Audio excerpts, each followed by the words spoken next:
So there's a really sort of revealing incident that happened to me back when I needed to get onto some welfare for about a year or so, about 10 or 15 years back.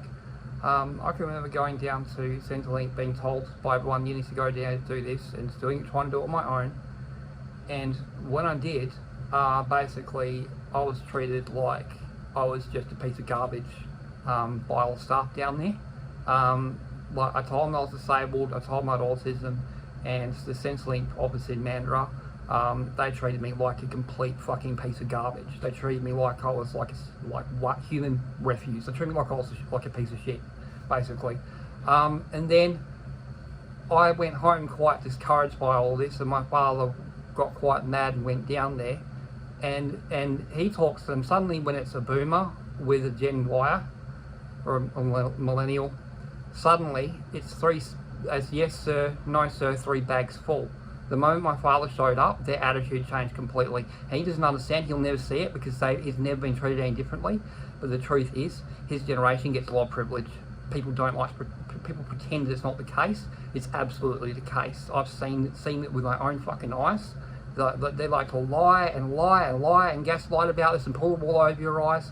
I'm telling you, other fellow millennials and younger generations, the older generations, they lie all the fucking time about this stuff. They think that we don't know that they're privileged. Of course they're fucking privileged. They have all the fucking money. They have all the houses. Of course they're privileged. They still have a lot of the say when it comes to votes. Of course they're privileged. Right? They go down to Centrelink and they get what they want. Of course they're privileged. Right? My parents have barely had to fight for anything the last decade or so when it comes to government services or anything like that. Right? But every time I had to fight. I had to fight for it, right? It wasn't until I got my disability pension and stuff like that things even got even remotely easy when it comes to this kind of stuff, and I didn't want to be on it.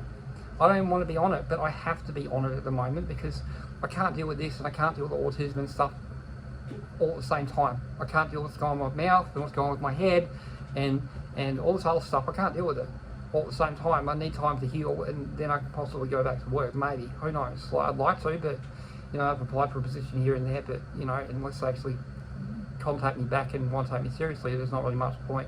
I see myself as not fitting in a lot of places because honestly, I don't really know myself that well, and that's mainly down to my father not being honest about the kind of person I was.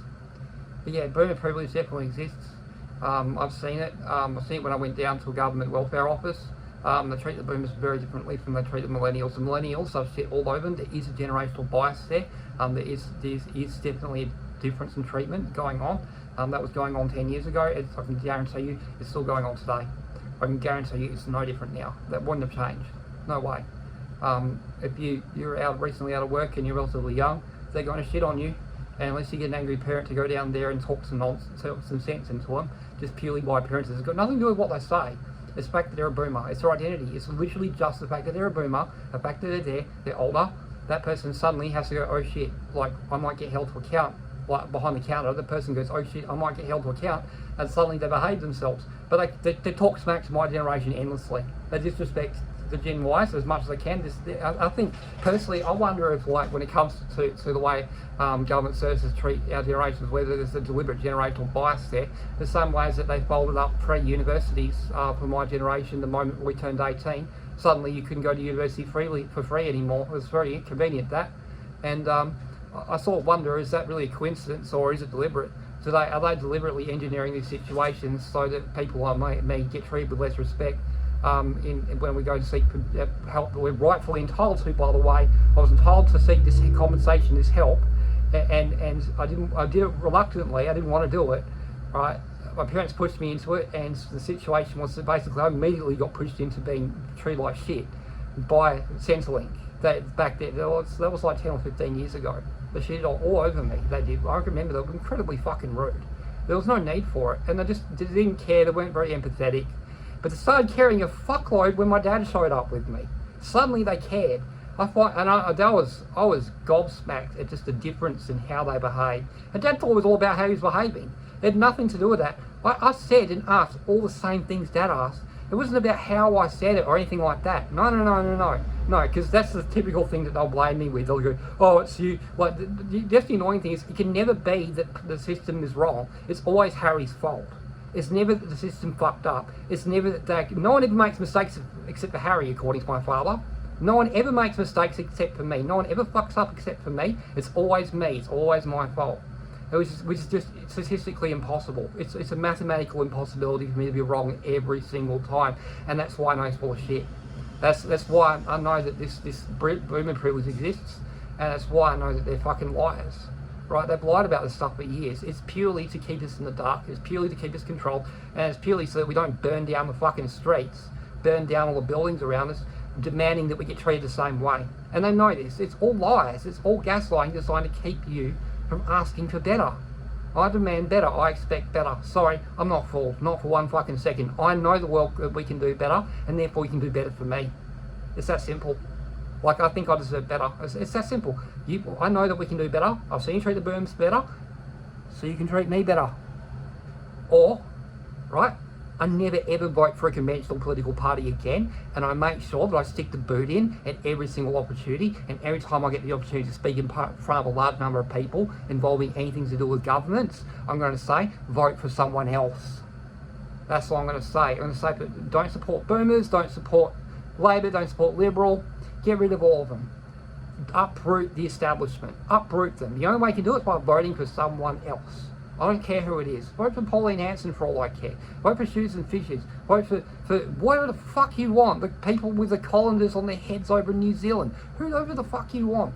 I don't care. Just make sure you don't pick one of these mainstream fucks, because they've just kept this shit going.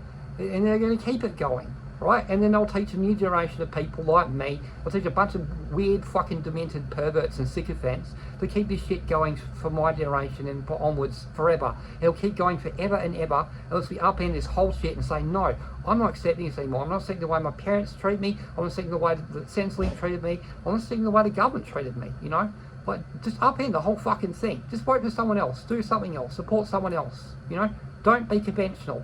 Stop being afraid of supporting someone else just because you're like, oh, but what if, like, the other party gets in? Oh, that's fear. That's just fear. It's just literally just what about this? What about this? What if this thing happens? That's not something I was told to ignore and to put out of my mind. It was negative for years. And it's, for some reason, in politics, it's acceptable to fear the other party getting in. I was told that was an acceptable reason to make decisions. Was, oh, what might go wrong? Oh, no. What might go wrong? Oh, it's so terrible. The other party might get in. Oh, at least you tried to vote for someone else. You know, like, otherwise it's just cowardice. People aren't even trying. They're just afraid. They're cowards. It's bullshit. Like, it's complete cowardice. Oh no, what if the Liberal Party gets in? What if the Republicans get in? So fucking what? It won't be in forever, I can guarantee you that. There never are. And there never will be. The worst they're bad to maintain is Joe over east. What was his name? Joe in Queensland. He was on for like 21 years or something like that. That was state level, right? State level's about the only place where people can put up with that shit. Generally, federally, they don't. They don't put up with that. Generally, you get declared a fascist or this or that, and people start trying to kill you. So, like, it doesn't work. It's just silly. I can see the difference, the way that they treat my generation versus the way they treat my parents' generation. Absolutely. There's a big difference. The difference is that they made us think that we're powerless. They try to make us think that we're powerless, that we can't do anything, and that I can see it. I can see it. Like, they've been trying to make us feel like we're powerless for a long time. People my age and younger, and it's just designed to put us in our place from their point of view. It's just about what they want. It's not about what's best for us. It's not what's in our best interest. And it's not about what's good for you or me or anybody else. It's just about it's self-serving. It's entirely self-serving. Most of the stuff boomers say is self-serving, and it has been forever. It has been for a long fucking time. They've been like this. They've become the whole world built up while it was around them, and the world needed them to rebuild everything while in the sort of post-war rebuilding after World War II. They needed the boomers. That's why they got everything. They were granted the golden keys to the entire thing. They've been given every single privilege available. And there's a reason for that. It's because they wanted to build the world back up and make it as easy as possible. And so they'd have as many kids as possible and buy houses and engage in an aggressive amount of economic activity, essentially, was the intention. That was the whole reason for why boomers are the way they are, right? But it's all gone to their heads. They're high on their own farts. They've been sniffing their own success for way too long. They're like Hollywood. They sniff their own farts and they think that it smells great. And it's not. The truth is they suck. And they've always sucked. And so they're arrogant narcissists who the world needed. But the truth is, they're now overstaying their welcome. They're absolutely overstaying their welcome. They need to shuffle off. I'm just done with them. I'm done with them. I'm sorry, but I'm just done. Like, the way, like, you have to understand, there's people pump fucking dexamphetamine into me to keep me behaving because they couldn't deal with my autistic self because I wasn't diagnosed. They can say we did our best, but the truth is we could have done better. We could have gone to Perth and talked to someone about it, and they didn't. And that's the truth. We kept it all down in Mandurah. We didn't go up to Perth. We could have gone up to Perth. We went to St. John of God, was the furthest place we went to was St. John of God, halfway up to Perth. But we could have gone further. We could have gone anywhere else than Mandurah to figure this out. We could have gone somewhere closer to CBD to figure me out years ago. This could have been done decades ago. They chose not to. I said something was wrong to them for a long fucking time too, by the way. I told them a long fucking time that something was not right. Dad did not want to hear it. He did not want to fucking hear it. For him, it was just bullshit. For him, it was just me making stuff up or lying or this or that. He came up with all kinds of ways to basically spin the things that my internal experience that I was relating to him was somehow false. He did this to me over and over for 25 years. He did this to me. He just kept denying my lived experience. I was relating to him what I was experiencing in my head, what was going on here. I was telling him, and he didn't believe a single word of it. He didn't understand. He didn't care. It was all nonsense to him, right up until I started to fail to thrive in my mid-20s. And that's when they went, okay, maybe. And even then, Dad was still incredibly cynical about it. I had to argue with him about my diagnosis. He did not want to pay the $1,500. That's what it came down to. I'm not joking. His words. It was, if we spend all this money and it ends up that you don't have it, that would be a waste of money. That was his attitude toward all of it. He is not positive about this at all. And I suspect that on some level, he was terrified about the consequences if it turns out that he'd actually been abusing a disabled child, which turns out that he probably was abusing a disabled child. I don't really have a choice in being who I was at the time. Maybe now I do have more of a choice, but I'm also kind of set in my ways to some degree because of the abuse that they delivered upon me. I'd like to get past these things, but I don't see how I'm gonna. I've talked to people until I'm blue in the face about it. I've related until I'm sick, right? I've read. I've studied. I've read about Stoicism. I've read about the Greek philosophers. I've done all that stuff. Like, and you know, I even did that stuff before they even told me about it, which made me furious when he told me about, have you tried Stoicism? It's like, yes, I fucking have. Yes, years before you even mentioned it to me, I tried. Doesn't work. Not for someone with autism. It doesn't work. None of that philosophy works because it's not right. It's about environment. The truth is, I was around assholes. I was around kids who were bullying me, and you wouldn't remove me from that environment to stop being bullied. The school wouldn't deal with it. My environment needed to change to suit my disability, and you failed to meet those requirements. It's that simple. There's no if, complicated bullshit. Oh, but you did this and you did that, Harry, you made choices. No, I was a child. You were responsible for my welfare, and you didn't do good enough. It's that fucking simple, okay? You failed, okay? You failed me, and you failed my brother too. He's dead. He's gone, okay? He was around.